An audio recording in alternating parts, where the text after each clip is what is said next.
En esta oportunidad vamos a hablar del Papa Urbano II. Para ello, primero debemos centrarnos en el contexto histórico de la época.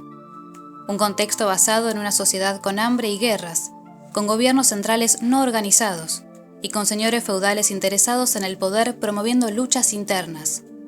Una sociedad interesada en la religión, en la fe, en las creencias, pero fundamentalmente también en intereses políticos, intereses económicos e intereses de territorio. Nos dirigiremos entonces, en primer lugar, hacia el siglo VII, la aparición del Islam en tierras de Jerusalén, considerando a dicha ciudad como la ciudad donde Mahoma ascendió al cielo, apoderándose para el cristianismo de la tierra donde crucificaron al Mesías.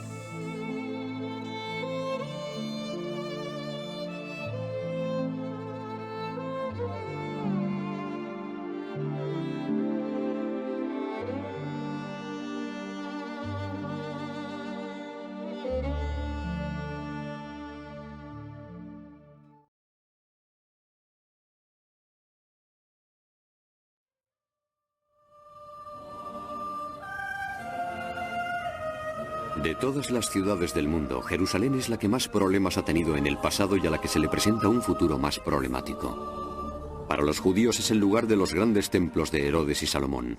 Para los musulmanes, el sitio donde Mahoma ascendió al cielo. Para los cristianos, la tierra donde crucificaron al Mesías.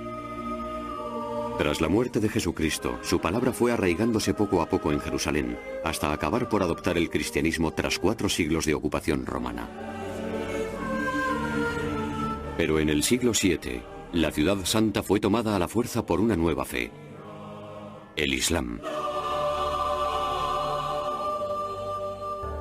Para finales del siglo XI, 600 años después de la caída de Roma, existe una gran rivalidad entre ambas religiones. El cristianismo domina el oeste y el norte, mientras que el Islam domina el este y el sur. Con la firme intención de detener el avance del Islam, el Papa incita a los cristianos a tomar las armas. Su objetivo, la sagrada ciudad de Jerusalén. Poco antes de las cruzadas, Jerusalén, que se encontraba bajo el dominio musulmán, era un centro de creatividad y diálogo interreligioso. Había judíos, cristianos, musulmanes, quienes vivían en relativa armonía la mayor parte de las veces. Ir a Jerusalén es impresionante.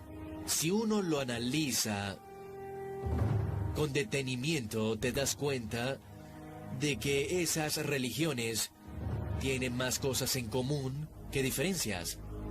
Son los hijos y las hijas de Abraham. Ofreciéndoles la salvación eterna a todos los que se unan a las cruzadas, el Papa Urbano declara: el Señor les suplica que destruyan a esa raza vil y la saquen de las tierras de nuestros amigos.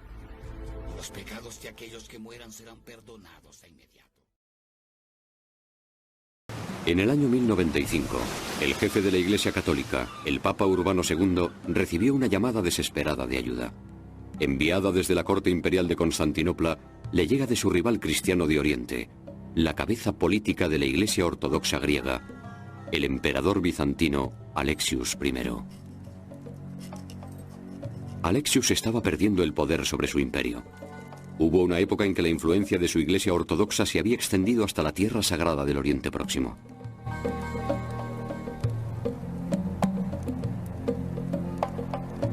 El Islam era ahora la fuerza dominante en la región.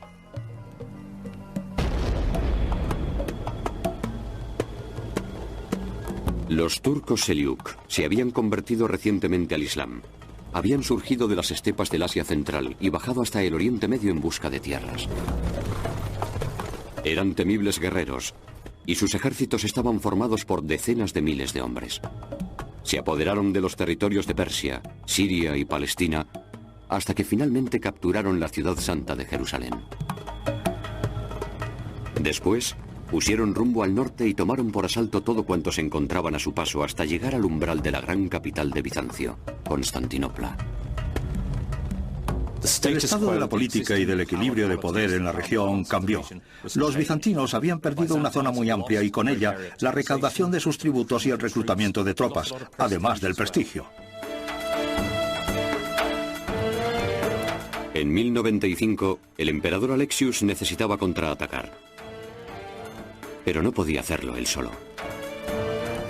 Acudió al Papa con el espíritu de la hermandad cristiana, para que enviara una fuerza de élite de caballeros que le ayudaran a mantener a los turcos a raya.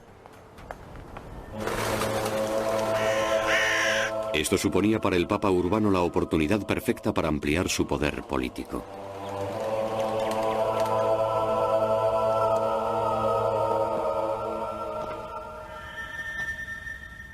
Tenemos que comprender que los papas de aquel periodo eran políticos, mucho más de lo que lo son ahora. Incluso ahora, el Papa actual interviene continuamente en la política. Pero en aquella época, los papas jugaban un gran papel, tramando, manipulando, intrigando y politiqueando. Eran en el fondo los políticos de la Iglesia. El Papa Urbano se propuso aprovecharse de la desgracia del Imperio bizantino. Lanzaría su propia guerra santa contra el Islam. Una cruzada que fortalecería su papado y devolvería a Roma el protagonismo en el escenario político mundial. La idea de la cruzada satisface un montón de los planes particulares del Papa. Le permite aumentar su autoridad sobre los caballeros de Europa occidental a costa de los señores feudales laicos. Le sirve para alejar a estos caballeros de Occidente y evitar que empleen su violencia contra la Iglesia. También hace retroceder al infiel y representa para los cristianos la oportunidad de reivindicar los lugares sagrados. En noviembre del año 1095, el Papa pronunció un fascinante sermón al aire libre a las afueras de Clermont, en Francia. Era un llamamiento a príncipes, caballeros, clérigos y al hombre común para emprender una guerra bajo la bandera de la Iglesia Católica.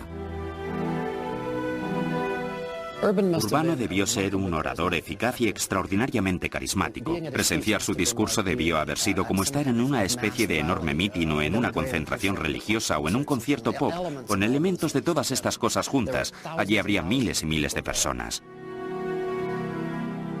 Su sermón religioso fue una obra maestra astutamente preparada.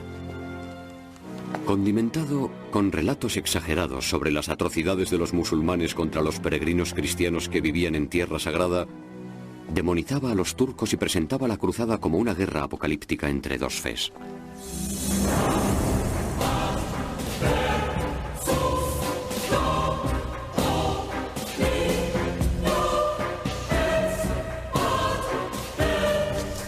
Sus palabras parecían proceder directamente de Dios y fueron acogidas con entusiasmo, de igual forma por jóvenes y ancianos, como un mandato de los cielos.